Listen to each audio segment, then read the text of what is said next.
अध्यक्ष महाशय, पूज्य गुरुजन, इथे जमलेले माझे मित्र आणि मैत्रिणींनो, आज डॉक्टर बाबासाहेब आंबेडकरांचा महापरिनिर्वाण दिन आहे.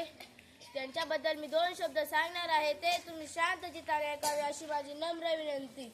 माझे नाव डॉक्टर बाबासाहेब आंबेडकर हे भारताचे महान नेता होते. त्यांचा जन्म 14 एप्रिल 1891 रोजी मध्य प्रदेशातील महू या गावी झाला. त्यांचे पूर्ण नाव डॉक्टर भीमराव रामजी आंबेडकर असे होते.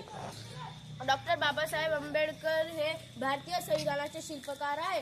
त्यांनी गरीब, दलित व वंचित लोकांसाठी मोठे कार्य केले. त्यांनी जातीयता, अस्पृश्यता व अन्याय दूर करण्यासाठी संघर्ष केला.